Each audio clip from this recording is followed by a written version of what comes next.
ail't ya? Welcome to the Village Oak Tree for August 28th. I'm your host, Terrence O'Donnell, and I appreciate you turning in and joining me once again. So today I have a guest who's a former active duty Marine, and he's a veteran, and is now a small business owner. We're going to be discussing how hard transition from active duty can be for some. I know I had my own struggles and other veterans-related issues. So please welcome Jim Fuhs of Fusion Marketing. How you doing? Great to see you, Terrence. Good to be here, and glad to be a part of the show. Yes, sir. So, I got some kind of things I wanted to talk to you about. So first of all, and I do this with everybody, kind of give us an idea of your background, a little bit about yourself, what you did in the Marine Corps, and what you're doing now. Okay. So it actually, Saturday, right, is the 31st, will mark 15 years since I retired from the Marines as a lieutenant colonel in 2009. But my Marine Corps journey started in 1984. I went to boot camp at Parris Island and was in the active reserves at first as a legal clerk, then transitioned into Navy ROTC Marine option, and then got commissioned in 89 after. I did go to an Army school, jump school at Fort Benning at the time, so I'm going to call it that, and got my jump wings. And then, so in the Marines, I end up doing financial management, logistics, contracting and acquisition. And so I felt fortunate in a way. I mean, I was all over the place. I was in Japan, Hawaii, got to spend a little time in Europe, the Middle East, but also went to the Naval Postgraduate School in Monterey and ended up with a master's in acquisition and contracting. And my last job was I helped stand up what's now known as the Marine Corps Forces Special Operations Command, which is headquarters at Camp Lejeune. So I had a lot of really interesting jobs and really got to do a lot of great things. But I think for me, and I know you kind of talk about it. So when the Marine Corps, I retired in 2009 because I was tired of moving my kids around, and they were happy where we were. They were in that kind of that middle school, high school age, and I wanted to give them some stability. And so that was the reason I retired. Of course, life happens. Ended up going through a divorce, but stayed in the Camp Lejeune area so that the kids could finish high school. And I think that ended up working out well for them. And so probably about 7 years ago, I moved to Atlanta. I got remarried to actually my wife and I originally met in third grade in Catholic school. So it's kind of funny that many years later we end up getting married. And so I have 2 stepkids. They're all adults now. And so it's kind of nice having that empty nest. But when I first got retired from the Marines, I went through 3 different, you could say, jobs, right? I started out as a government contractor for one company, moved to another one, then started my own government contract consulting business.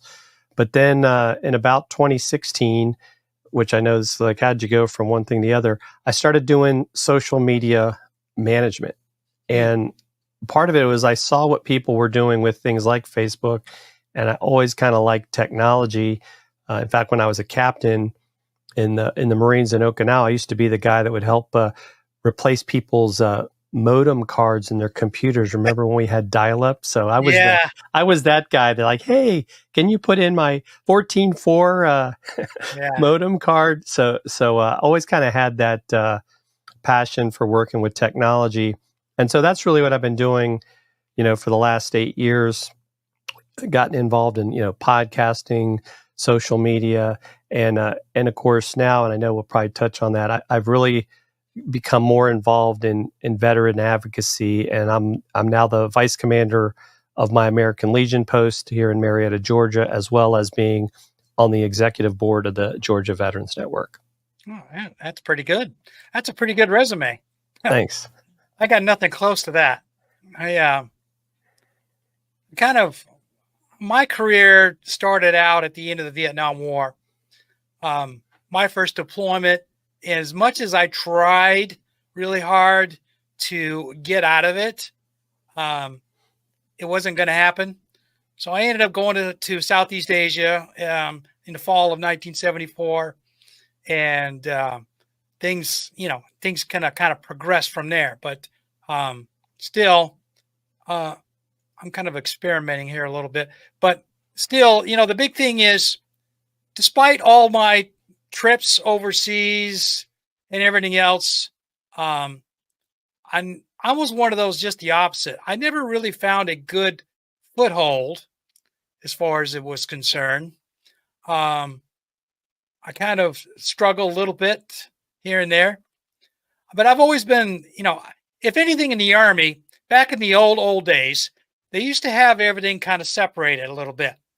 You had your basic infantry and armor and everything else, sergeants, and moved up through the leaderships that way.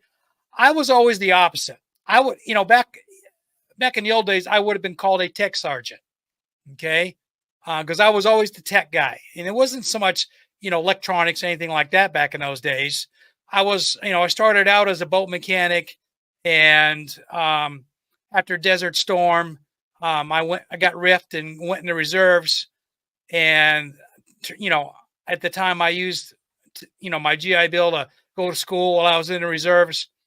So I became a different kind of mechanic, but all my life I've always been taking machines apart, fixing them, putting them back together again. I transitioned from boat engines to appliances, both commercial and residential. And then I transitioned into computers a few years ago. All part of, as the older I got, I needed to do less strenuous things, as the doctors told me. So, I kind of moved from there. And then I retired from not everything, but mostly everything, a couple of years ago. It's like anything else. Life is a journey, and we go where the journey takes us.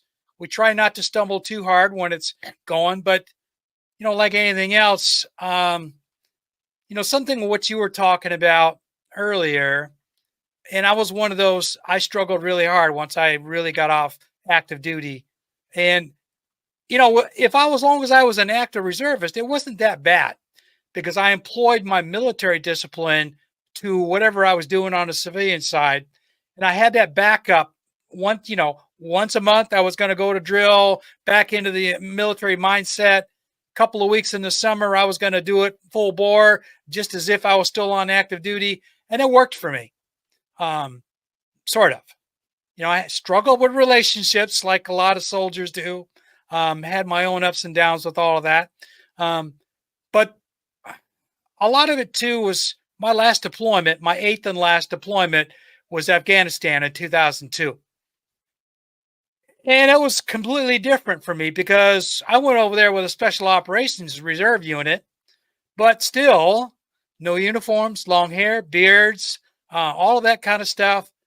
And I learned a lot, and not necessarily good things. And it turned me around quite a bit.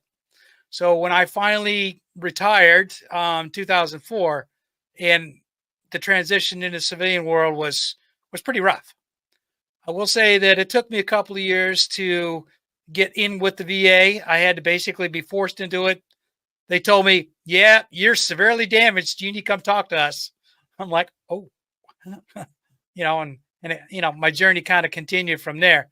But I've been an advocate for the VA for quite a while, and like you, I've been a member of the American Legion, and it was part of my transition from what used to be called Fort Bragg. I think they call it Fort Liberty now. Yes. But when I was transitioning off active duty in 2004, I joined the local American Legion post there in Fayetteville, which and then transferred up to the local American post, where I ended up in my first civilian life after active duty, was a place called Caribou, Maine. And then when I moved to Texas in 2015, I joined the local post there in a place called Pflugerville, Texas, which, even though I live in Virginia, I'm still a member of Post 154 in Pflugerville, Texas. For me, it's all about likability. I got along really well with all the guys there and at that post in Texas. I still get along real well, from a long distance. I still get along really well with them. And we're still good friends to this day. So when the local post here in Virginia, I went and saw them a few times when I first got here, but we just couldn't click. I just could not click compared to, all of my good rapport with my friends in Texas. As much as I hate Texas, I really love my post there in Pflugerville. If that's all I can remember about Texas, that's probably a good thing. But still, again, I could not. So I just kept my membership with the post in Texas, and as far as I'm concerned, I'm just going to stay there. Kind of go from there. But still, I mean, I've been off active duty now for 20 years, and I still struggle. I mean, I'm not near as bad as I was when I first got out, but I still struggle sometimes on a day-to-day basis with certain things. And I'm consciously always aware of everything around me, and I'm probably going to be that way till the day I die. I mean, it's like the VA counselors told me, you're hardwired to a certain extent we can't fix. Yeah, I think that's a great point. I think that's part of our challenge too, is even for me, when I first got out, was that whole thing of, well, now I'm a civilian. Don't I need to act more like a civilian? But, the military, I don't care what branch you were in, especially the longer you've been in, it's a part of you, right? The Marine Corps is always going to be a part of me. And eventually I was able to embrace that. In fact, one of the taglines for my business is I do marketing the Marine Corps way, because it is a part of me. It's a part of how I make my decisions. It's a part of my processes in life. And I think that we as veterans need to realize that it's okay. And I think our family members need to understand that that's always going to be a part of us. Now, obviously, some people have, good experiences, some have bad. And, it's kind of that whole thing of, we bloom where we're planted. Right. And, but yeah, I definitely see that as a challenge as well. I think too, and you hit on this earlier, Terrence, and I think this is important, is one of the things I think that is a challenge with veterans is that we don't want to ask for help, right? Yeah. We think we're okay. And I think it's getting a little better, but I know what I see here in Georgia, there's a lot of older veterans, especially, that struggle with admitting that they need help. I was one of those. I struggled, I'll say, probably a little over 2 years. And push came to shove, basically. Civilian authorities basically said, you need to go see somebody or we're going to put you in jail. that was my awakening. Right. Like, oh. Yeah. Well, glad to see that worked out, or we probably wouldn't be talking here today. Yeah. No, it was getting a little dire, and I admit it. And again, it goes back to that family dynamic as well. I mean, at the time I was married, having a lot of problems. And I admit now, after all of this, that a large part of it was me, simply because I just could not handle the transition very well. And I wasn't getting any help. Of course, I wasn't asking for it either, but I wasn't getting any help. And so, my family dynamics disintegrated rapidly. And even though when I got diagnosed with, moderate to severe PTSD from, all of my deployments and everything else. And that's the one thing that the VA told me. They said, no, yes, we realized that your trip to Afghanistan was rather traumatic, to say the least. But you said your other 7 deployments were what we call a cumulative effect. Mm-hmm. You started having PTSD symptoms from your first trip to Southeast Asia in 1974. It just kind of built up in you over the years. And finally, the volcano went off after I got off active duty in 2004. And they said, that's the part we need to fix. We need to cap your volcano. I'm like, right. Okay. Yeah. So again, it's been a thing ever since. I mean, I started counseling, and they kind of got me calmed down, taught me a few tricks to avoid triggers and all those kind of good things that we hear about. Um, and and I still talk to somebody every now and again, just to make sure that I got my head on straight. Because I mean, it's hard for us sometimes to stay on the straight and narrow, so to speak, of civilian life. Right. I don't know. Some guys make it, some guys don't. I always worry about the high suicide rate among veterans, and I think it's mostly because they aren't getting the help that they need. And so I like to kind of advocate for as much as that as I can, any way I can. And that's part of this program you and I are doing today, is to kind of push that a little bit. Let people know that, hey, there is help out there if you want to reach out and grab somebody. It may not be traditional, because I didn't do well with traditional help. I had to reach out, kind of bend the iron a little bit, and talk to people, and get the help. Because I will admit that the Veterans Affairs mental health program that they have, it didn't work for me at all. At all. I mean, they tried numerous times, tried different programs and so on, but yeah, none of it took. The most help I got was from the veterans counselors. They're kind of they work for the VA, but they're not part, they're sort of kind of a subdivision, if you will. Right. But I got more help from them folks than I ever did with the VA's so-called official mental health programs. Right. And I can tell you some serious stories, but some other day. Yeah, they were not nice. Yeah. I mean, the worst part is they put you in a program, then they realize they can't help you, and then they either ghost you or tell you, I had one young lady tell me flat out, "No, sorry, you don't fit our mold. We can't help you." And then she never talked to me again. It's like, really? Wow. That's your idea of help? Right. But I'd say that's typical, I found, and it's not just me. I found that that's fairly typical of a lot of veterans, is that they try to pigeonhole us with their so-called programs, and it's like trying to put a round peg in a square hole. It just don't work. You wonder why people get so upset with them. Right. Right.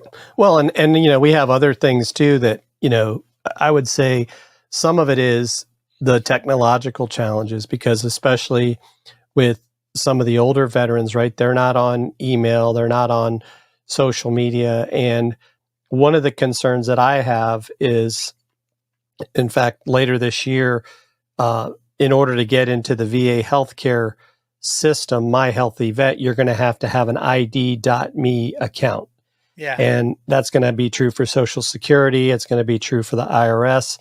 And so, how do we work with these folks that, one, there's a lot of them that are just, they just don't like technology. Right. And so I think that's one of the challenges we have as veterans organizations is figuring out a way to kind of bridge that gap. I mean, I've met some guys, and they got out of the military and they hit the woods. They wanted to move to a log cabin somewhere, and like you said, no technology. They barely have electricity, running water in the places they decided to go hide in, and they want to shut out the outside world. And okay, well, if that works for them, that's fine. But the other, it comes to the other question: how is the VA going to bridge that and get these guys the services that they need? Okay, some of these guys don't even know they need services, and I've talked to a couple of them. I say, look, think about this. Okay, you got off active duty, and the first thing you did was run to the woods. Right. Okay, that should tell you something. Right. You may not have any physical ailments that you're aware of right now, but when you get older, when you get to be in your 50s and 60s, they are going to catch up with you, especially for those of us who were forced to jump out of perfectly good airplanes for no reason at all. Oh, it's training. It's fun. Yeah, well, we're paying for that now. Okay. Right. Right. Well, even the PACT Act in the last couple of years, right, that people were exposed to things. You were exposed to stuff. I was exposed to stuff, and you can get evaluated, and that, may not necessarily help you now, but when you start having some of these health Yep. problems, That's they're going to right. say, hey, that's because you were exposed to burn pits, you were exposed to That's right. toxins in the air that, sure, it didn't affect you back then, but it's affecting you now. Hmm. And a lot of these guys don't even realize that because they're back up in the woods. Um, they make a once a month, once a couple of week trip to the local grocery store, so on and so forth. They don't want to read newspapers, no internet or minimal internet as far as that goes. And again, how do you get help to these guys? I'm just need to be an example. I ran into a guy a few years ago, and there's a place I was working at. Now, he admitted to me that he was a veteran and he had only done his just 4-year stint back in, I forget when. He had been to Germany and, worked on helicopters and told me all his stories, stuff like that. And I asked him, I says, well, have you signed up for VA healthcare? No, I never did sign up for that. I said, well, why not? It's free. He says, oh, I don't know. I just never bothered. I said, okay, well, you telling me that you are having issues like hearing issues. This what started our conversation. I was training him for something and he was telling me that he had hearing loss. I said, do you think maybe you ought to get that looked at? Well, I can't afford health care. I said, you're a veteran, it's free. Right. What part don't you understand? Go get yourself an ID card, it's free. All you got to do, and then all you got to do is go show up and they'll take care of you. And Yep. if it's service connected, you don't have to worry about anything. The light bulb started going off in his head. Now, whether he ever actually took me up on that, I mean, obviously you can lead a horse to water, but that's as far as it's going to go. Mm-hmm. But at least I gave him the awareness that, hey, help is there for you. Okay. And I've been doing that ever since. And so there are a lot of guys, and, and it's not just the guys, like in his case, it's not just the guys that decide to hole up in a log cabin up the woods or at the top of a mountain somewhere. There's guys, in everyday society like this gentleman who just, they've heard of the VA, but just didn't want to bother. They were scared of it or for whatever reason. And I'm like, those are the guys, the guys in log cabins, I actually knew a guy. He was another veteran that I met, and he was just like that. He had his own issues, moved to a remote place in northern Maine where I used to live, and set himself up in a castle, so to speak, not stone wall kind, but a castle he had automatic machine guns set up on his driveway. He had signs in the driveway. He had trip wires, all kinds of stuff. He was bound and determined that nobody was going to come visit him without his express permission. And he had an outdoor loudspeaker on his mailbox. So when you showed up, you rang the buzzer, and if he didn't like you, you didn't get in. Right. I'm like, oh, okay. But, like I said, there are extremes of all kinds. He was one of them. But still, you have to wonder, what's the VA going to, this new program, what's the VA going to do about that? I wonder. There are times I may not like some of the VA systems and some of their programs that they force on you, but still, you know what? It's free. Okay. I don't knock it. And that's one of my conditions when I moved here from Texas was having easy access to VA healthcare for whatever it's worth. And you know what? It's paid for itself. Mm-hmm. I can't knock it. I may not agree with some of it, but it's paid for itself. I'm almost 70, so I'm all about getting that free healthcare. Right. So, the other part of it, and, circle back to the American Legion. There's the Veterans of Foreign Wars and all these other advocate groups, American Legion and a couple others, disabled veterans organizations, but they all pretty much focus on the same thing, helping veterans in whatever fashion. If I wanted to, I could sign up for all of them. I'm a disabled veteran of many foreign wars. Okay. I could hit all of them if I wanted to pay their subscription fees, which I don't. So, but they all do the same thing pretty much. and that's fine. I'm content with the American Legion and leave it at that. But still, they all advocate for the same thing, pushing veterans into the VA healthcare as much as possible, helping them get their benefits and all those kind of good things, which I'm all about. I try to push as much as I can whenever I see people, and kind of take it from there. But what is your Legion post do down there?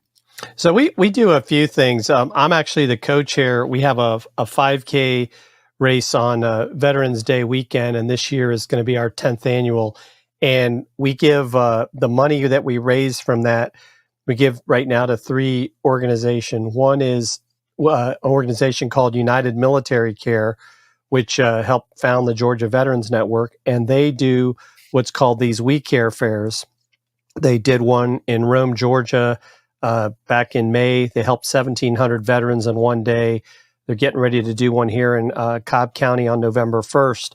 And it brings together a bunch of organizations that help veterans and their families. Some of it is, giving food, clothes. You get the VA shows up. They do some actual appointments, get people into the system. They were able to do ID cards this last time for people that didn't have them, get them started with that process. You've got mental health folks there. You got hospice folks there. And the beauty of it, like I said, is it doesn't cost the veteran or their family member a dime. Some of the VSOs, Legion and others are there so people can learn like, hey, we're in your neighborhood and whatever. So that's one of the help organizations we help.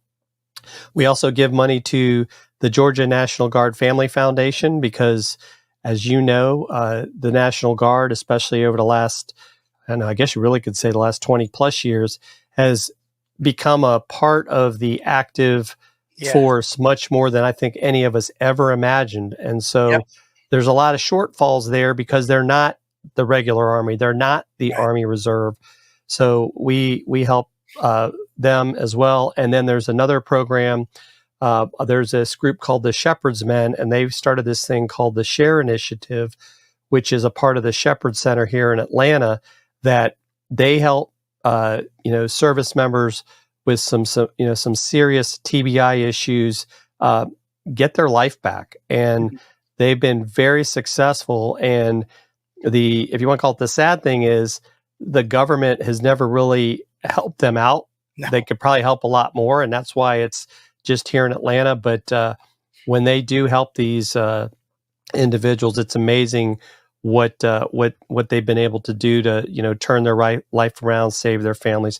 So those three organizations we help with this race, as well as we have money set aside for our post service officer, because we get calls from veterans in the local community. But that's where you have that challenge, right? We have to vet them. We have to make it sure it's legitimate, because one of the things, and Kim Scofie, who heads United Military Care, and I have talked about this, is, it's one thing, Terrence, to say help somebody put a roof over their head for a few days, give them a bag of groceries, but are we really solving the problem? Nope. We've got to help these people come up with a plan, so they have to stop that cycle, right? It becomes a cycle of oh, I'm going to go get some money from someone and they're going to put me up. So it's really about giving a hand up, not a hand out. Right. And so I think that's really important. The other thing we do at our post is we have a golf tournament in September, and the funding raised from that goes to help local law enforcement, as well as, firefighters and some of the things that they do in our community. And then for the first time in October, we're also going to do a day at a Habitat for Humanity that's being built for a veteran family. We're going to, do some painting for a day. Because I think the challenge that we have, and we're actually the largest post in the state of Georgia. We have over 1,000 Legionnaires. We've got 200 or 300 sons. We've also got a couple hundred or so auxiliary members. Is getting younger veterans involved, because they see the Legion and probably even the VFW is well, that's where my grandpa goes to drink a beer and talk with his buddies, as opposed to no, we're there to help veterans and help our community. And so I think that's part of the challenge that I have in my new role as the vice commander of, like, if you want to say community relations, is figuring out what can we do to bring younger veterans in, because a lot of them think, well, I don't need that, or they want to do things that are in some aspects much more singularly focused. And I feel like sometimes a lot of these veteran helping organizations, we'll call them, popped up because the bigger ones, right? The VFW, the DAV, the American Legion, did not really adjust to what happened with the first Gulf War and 9/11, and like, how do we help these people? Right. They were kind of stuck in their ways. And I get it. They're partially veteran, they're veteran volunteers in a lot of cases. And I think that's been part of the challenge, part of the struggle. And so even as a board member of the Georgia Veterans Network, what we're trying to do is make sure that we're vetting these organizations that we're sending people to.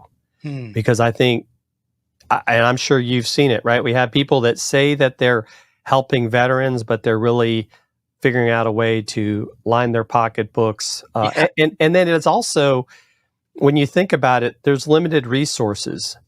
And so we don't need 20 organizations all trying to prevent veteran suicide. We need that organization that's good at that, doing that, and sending people to there. I think sometimes it's an ego thing, like, oh, well, I can do it better than Terrence, so I'm going to set up my own group. And we gotta think of it in a different light. Like, look, it's not about you. It's about how can I help that other person. Right. And that was one of the things, I ran into that too. I mean, I joined up with the local post in Caribou, Maine when I first got off active duty. And it was just like you said, a bunch of old guys in there. They had a bar in the basement. They did winter coat drives for the kids in the wintertime, but it was mostly the auxiliary that did that. The guys didn't do much of that. But they were more concerned about keeping the beer cooler cold. And that's where I came in, because that's, I started my own company after I got off active duty, and they found out, oh, you're a veteran. Oh, you can fix refrigerators. Oh, come on. Yeah, I'm okay. But that was the extent of it, and I thought, man, I don't want to be a part of this. This is a joke. But then I got to Texas, and that post was very active in the community, kind of like yours, only a lot smaller scale, but still very active in the community, doing a lot of community things. And so, yeah, I said, yeah, I want to be a part of this, and it worked out well. And again, I ran into the opposite side here where I'm at now, where it's an older post and there's not a lot of young people there. And they're set in their ways. They do a little bit of community outreach, but it's all senior citizen community outreach, right, or veterans homes, that kind of stuff. And I'm like, well, you know what? There's a lot of young veterans out here. I mean, they call it something else now, but Fort Lee, Virginia is not that far from me. Mm-hmm. How come you're not doing anything with them guys? Oh, okay. You know what? And that's why I stayed with the guys in Texas. Right. And I thought, yeah, you'd think that National would kind of get on board with that and kind of help out a little bit, but it doesn't appear that's working out so well. It seems like National is more worried about their annual convention and who's going to be the new Red Hat. Yes. Yeah. I definitely have seen some comments on that on LinkedIn. I follow some, I'll call it outspoken folks that are, it's like, and I don't disagree with them at all, right? We need to call out some of this leadership, right? There needs to be change because, I'm with you. That's what I think sometimes frustrates me. And, it's kind of like you can only control, in a sense, what's in your own backyard. Mm-hmm. Initially is, how are we addressing these things? How are we really being an advocate for veterans and their families? I mean, because, another huge challenge, and which is definitely close to my heart right now, is, my next to youngest daughter, the one that made me a grandfather, her husband is active duty in the Air Force, and they're living in California, and it's not cheap out there. No, there's no way, based on their current situation, that she can go work and them find affordable health care. So she's staying at home with my grandson and figuring out a way to bring in, income, to kind of help her husband. I mean, sure, they get a housing allowance and that's covering it, but it's not like, there's a lot of things that are really helping them. I mean, he's currently an E5. Yeah. Those are the sort of things that, I feel like these organizations need to do more of, is like, how are we helping the families? How are we helping these, still on active duty, and even these young veterans when they're transitioning? How, Georgia recently passed a law, which I thought was great, Governor Kemp and his staff, where, let's say, for an example, you had a spouse that was in a medical profession. They're letting them keep their license, in place while they get certified in the state of Georgia so they can continue to work. That wasn't it's always been the a thing case for quite a while, because I know a lot of Army medics who had battlefield experience, way more than some civilian guy who's a paramedic. He was coming right out of school. These guys are coming off the battlefields and had their military credentials, and a lot of these states wouldn't certify them. And I'm thinking, that's insane, But then, the feds said, no, we'll let the state handle it. I'm like, seriously? You're going to let the state handle it? So here you go. You got a mixed mass of states who say, okay, yeah, no problem. Other states say, no, sorry, you got to go back to school. And I'm thinking to myself, yeah, the only reason you're doing that is because you want the money. Right. It's GI Bill money. It's going into your coffers. So we don't care how educated you are. All we care about is using that GI Bill money to help us in our state. I'm like, that's just ignorant. I mean, I kind of ran into that myself, although I got lucky was right not too long after I got off active duty at the end of Desert Storm, and I was struggling a little bit. So I figured, you know what? I still got some GI Bill money left.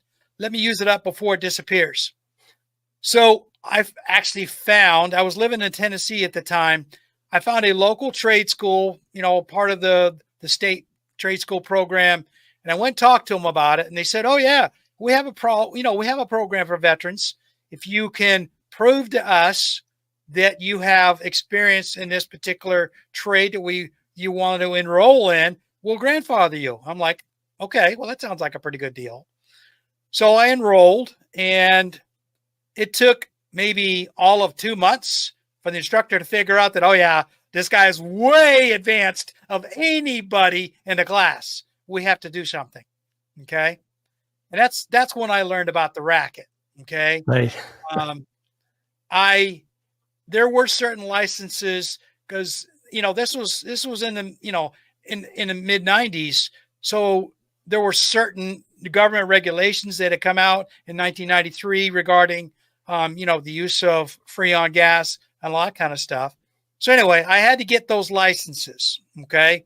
I hadn't gotten them in the military because, when I was transitioning out, it was kind of a transitory type thing. They were starting to make military guys get the license, but they hadn't, had made it a blanket thing then. So again, I enrolled into school to get the licenses I need. And the instructor was like, okay, all right, we need to figure this out because you're way and above anybody here. I'm teaching at this level and you're already way over the top. So it was supposed to be a 2-year, 4-semester school. I graduated number one in a class at the end of 2 semesters and got all my licensing. I mean, right quick. Once they put me in, I learned everything I needed to do and got all my licenses and everything. And I was good to go at the end of 2 semesters. And be honest with you, from talking to a couple of people, they were kind of glad to get rid of me. But it was a good thing, Right. I mean, I did okay after that, but it just, it went to, and I started doing some digging on that. And that's when I realized, and I'd heard a lot of stories about the paramedics and their struggles, and a few other guys who had, certified all kinds of things in the military, yet certain states would not allow them. I mean, think about it. The guy who's worked in a military hospital for 10 years, he's a certified nurse in the military. Yet they're making him go back and do another 2-year college course in order to get his civilian certifications. I'm like, to me, that's just wrong. Right. Right. Yep. Definitely. So I don't know. I guess, and that, and it goes back to what you were talking about as far as programs go. I mean, as far as I'm concerned, outfits like the VFW, the DAV, the American Legion, I would think could help with that if there was some sort of a focus. You know what I mean? Yep. But my belief is that there should be a national thing for all these guys, not state by state. And again, it goes back to, well, okay, so you got the American Legion in Atlanta, Georgia, and yes, you could push for something like that, but it would only affect veterans in your area.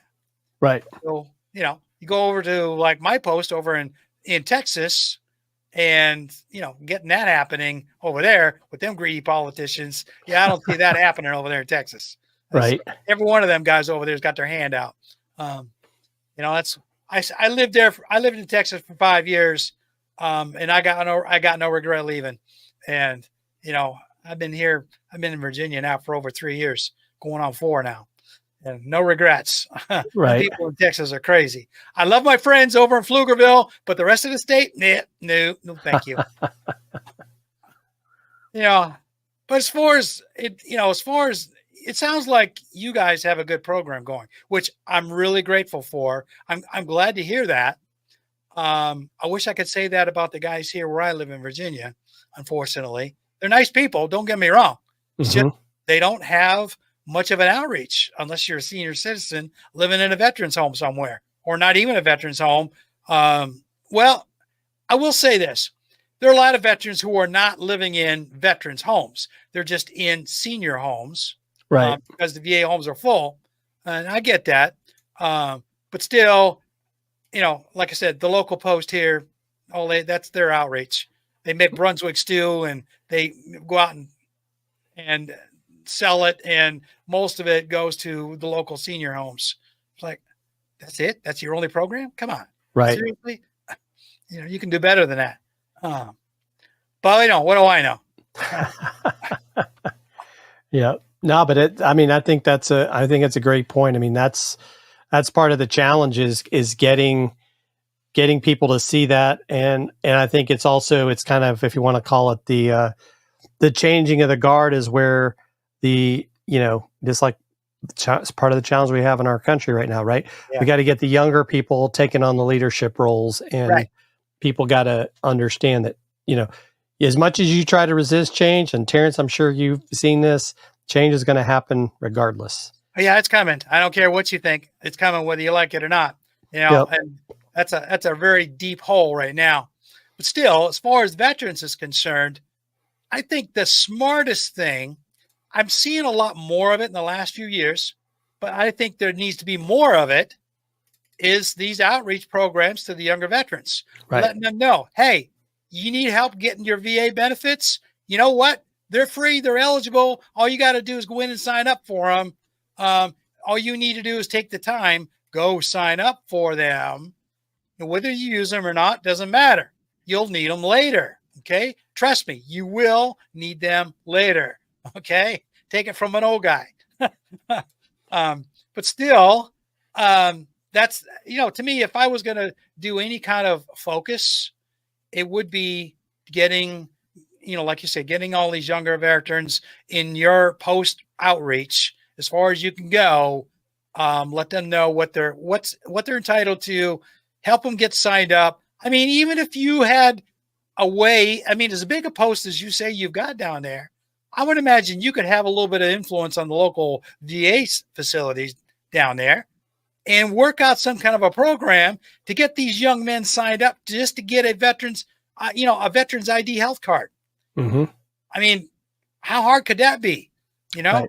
Put on a picnic or do some kind of thing, give them a free lunch or something. And while they're there, get them a free health card for the VA hospital. Even if they don't use it, at least they're in the system. Right. Right. Definitely. That would be a thing, Oh yeah.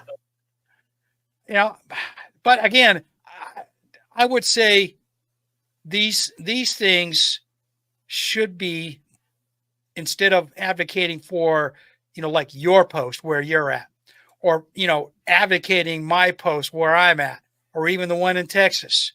I would think that the national convention could make that a thing. Say, hey, let's make all the posts do this across the country, Right. Because even one of the, if you want to call it, the programs that they've started at the national level is this program called Be the One, which is talking about, veteran suicide.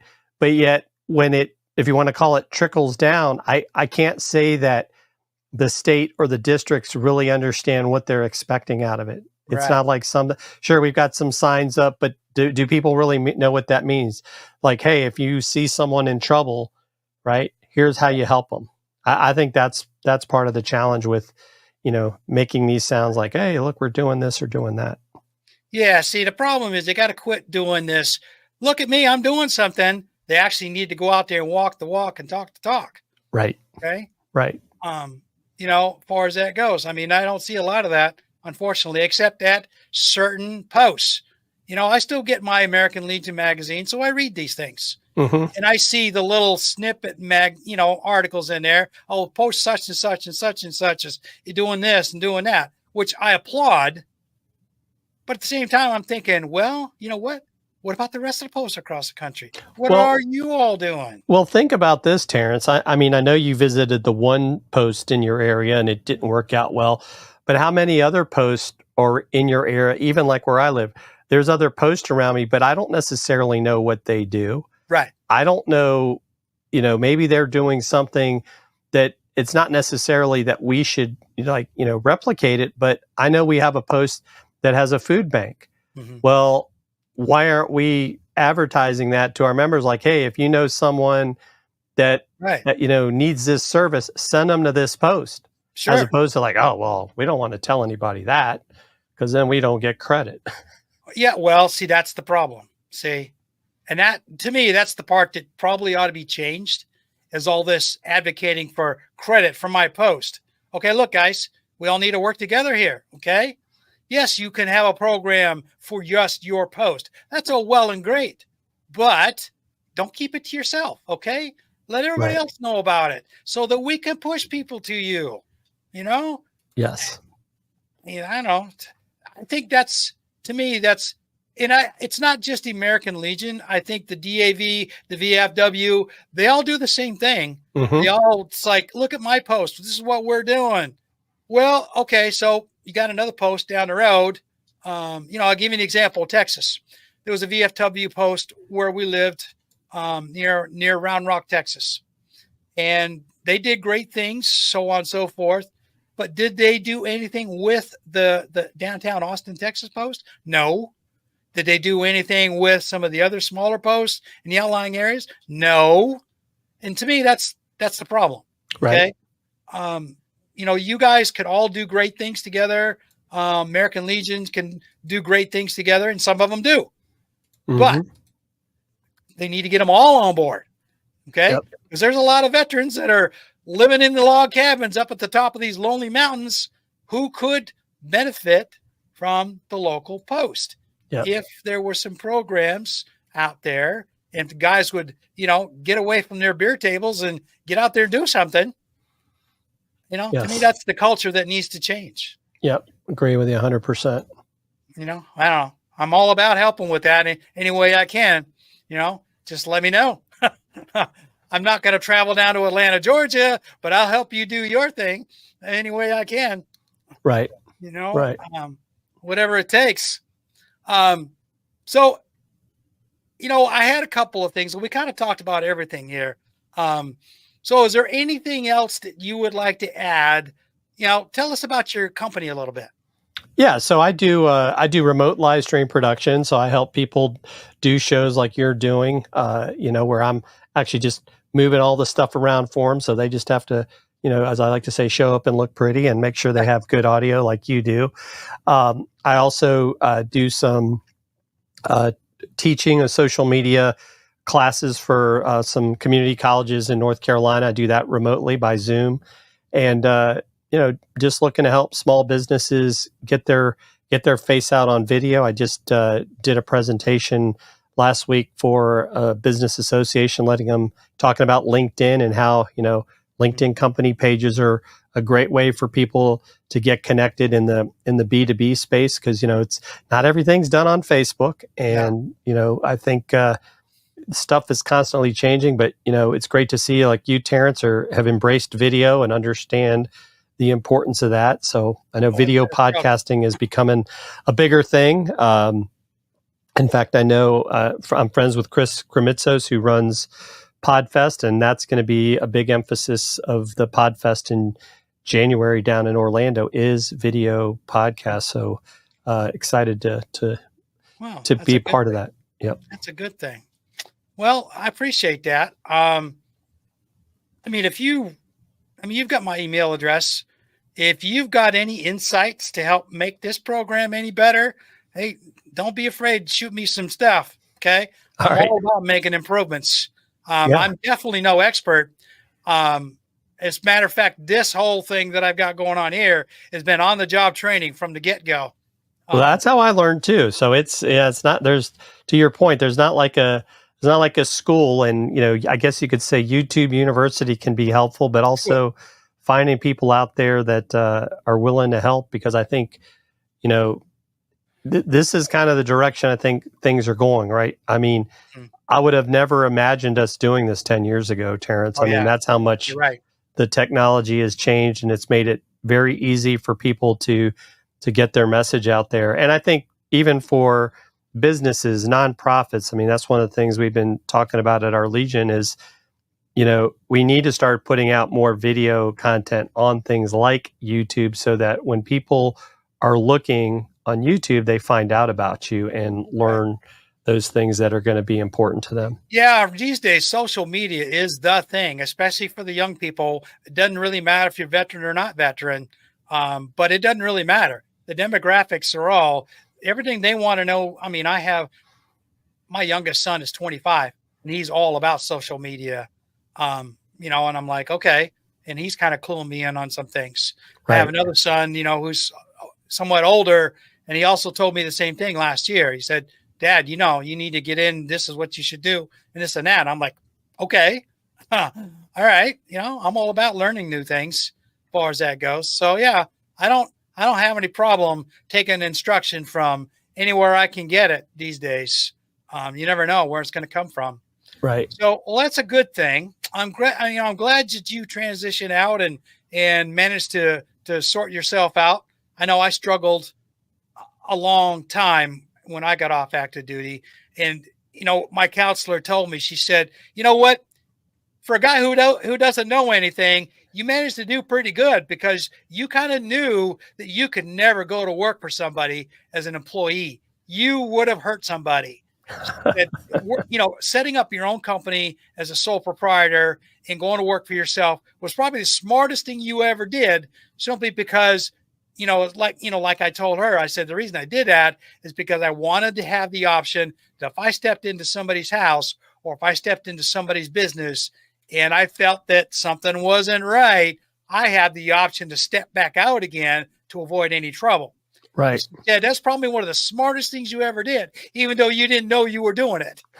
I'm like, okay, Yep. But it took me 10 years to finally get straightened out enough to where I thought I could actually reintegrate myself into mainstream America. And I still haven't really fully, but better than I was doing. But I was actually sort of kind of one of those guys that, like we talked about, I left Fort Bragg at the end of 2004, and I went as far north as I could go. When I hit the Canadian border, I said, okay, that's as far as I can go. Let me plant a flag. I found me a little house close to the border up there and set up shop, and I did fine for 10 years. Right. It was a struggle, like anything else, but I think the struggle itself kind of helped me get over a lot of things. Being able to focus on what I needed to do to survive up there, so on and so forth. I made a lot of sacrifices, a family being one of them. But that's another story for another day. But the idea was that it took me 10 years before I felt comfortable enough to reintegrate back into mainstream America. Of course, then I got stupid and went to Texas. But still, I went to Texas because I had a couple of my oldest kids were living there. Right. And my oldest son said, "Oh yeah, Dad, come to Texas, play, spend some time with the grandkids." And I thought, okay, little did I know what I was getting myself into. But still, and it was, it wasn't all that bad, Right. as far as it goes. So listen, you got any parting words for everybody? No, just, if you're a veteran and there are people out there that want to help you, don't be afraid to ask for help. Get over that pride, because in the long run, you're going to, be able to get back to being the person that you want to be, and your family will be better for it. You'll be better for it. Okay. Very good. Well, listen, this is we're about the end time here. So, I'm going to cut you loose, and do my little parting part here. And I'll post, like I said, I'll give you a link. You'll get to see this for yourself. Now you can share this video all you want to on your social media. I'll leave it up for you to use it for any marketing you want to do, and kind of go from there. So with that, I'm going to say goodbye. I appreciate you stopping by, and I wish you all the luck down there. And say hello to a bunch of veterans for me down here in Atlanta, Georgia. I'll do that, Terrence. Thanks for having me. All right, take care now. You too. So I appreciate him stopping by. And as I said, this show is very much like a public service announcement type podcast for veterans. If you're a veteran and you get a hold of this, go out. If you don't have your VA health card, go get one. It's free. It's all it takes is just a little bit of your personal time. It's well worth it. Trust me. Okay. I was one of those guys. I denied everything until it hit me in the face, and I had to learn that the hard way. Oh, don't be like me. Okay. Get out there, get your ID card, get your stuff, and get your stuff together. And when the time comes, you'll get free health care from the VA. It's not, it's not Carnegie or whatever, but they do a pretty good job for the most part. So take advantage of it. With that, I'll see you again next week. Sláinte. I want to take a minute to tell any veterans out there who may be watching or listening to this show, or a dependent who may be living with a veteran who may be struggling, but they don't want to reach out because of the stigma attached.